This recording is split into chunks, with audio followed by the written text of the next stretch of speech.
Cette vidéo est tournée dans le cadre de la Semaine de la science et des technologies. Son contenu correspond au programme du domaine d'apprentissage des sciences du ministère de l'enseignement primaire, secondaire et technique, développé dans le cadre du projet d'éducation pour la qualité et la pertinence des enseignements au niveau secondaire et universitaire.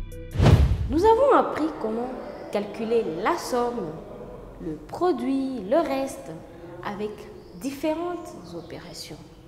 Mais comment dire à l'ordinateur de respecter mes choix? Comment dire à l'ordinateur, si je te donne le signe plus, calcule la somme. Si je te donne le signe de multiplication, calcule-moi le produit.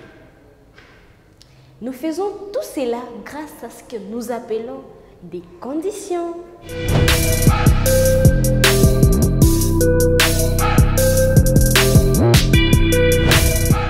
Une condition est une expression qui peut prendre l'une des deux valeurs suivantes, vrai ou faux. On dit également que c'est une valeur de type logique ou booléen. Les principaux opérateurs de comparaison que vous rencontrerez sont les suivantes. Égal à, différent de, strictement supérieur, strictement inférieur, inférieur ou égal, supérieur ou égal. Ces comparaisons n'ont un sens que si les variables que l'on compare sont de même type. Par exemple, si l'on veut comparer la variable A à la variable B, il faut que les deux variables soient de même type. Des entiers, par exemple. On peut également écrire des conditions plus complexes en reliant des comparaisons à l'aide des opérateurs logiques. Parlons d'abord des deux opérateurs logiques, E et OU.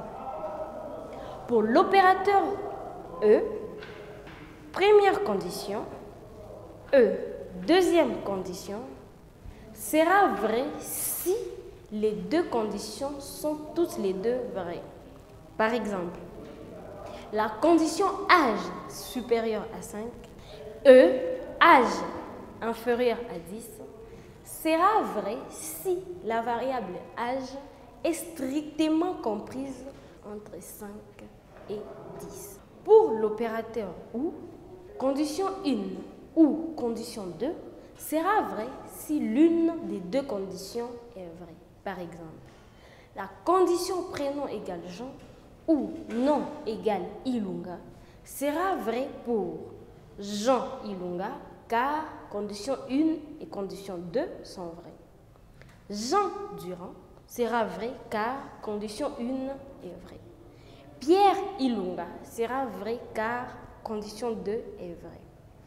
Mais fausse pour Pierre Durand car condition 1, condition 2 sont fausses. Parlons maintenant des différentes formes des conditions. Nous parlerons de deux formes. La première forme est possible et la suivante. Si conditions, alors instruction, fin si. Les instructions ne seront exécutées que si la condition est vérifiée. Par exemple, algorithme exemple 1. Variable x, on dit début, lire x. Si x supérieur à 10, alors x prend la valeur de 10. Fin si. Afficher x. Fin de la condition, fin de l'algorithme. Ceci veut dire que si l'utilisateur entre un entier supérieur à 10, l'algorithme affichera 10. Sinon, il affichera les nombres saisis par l'utilisateur. La deuxième forme est légèrement plus complexe. Si condition, alors premières instructions, sinon deuxième instruction, fin si.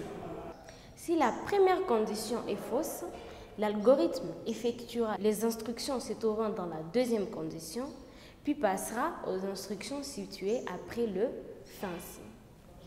Par exemple, variable température en entier.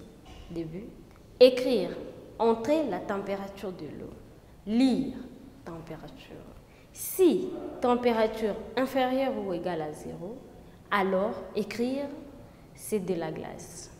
Sinon, si température inférieure à 100, écrire, c'est du liquide. Sinon, écrire, c'est de la vapeur. Fin de l'algorithme. Ceci était juste un exemple pour vous montrer comment utiliser les conditions.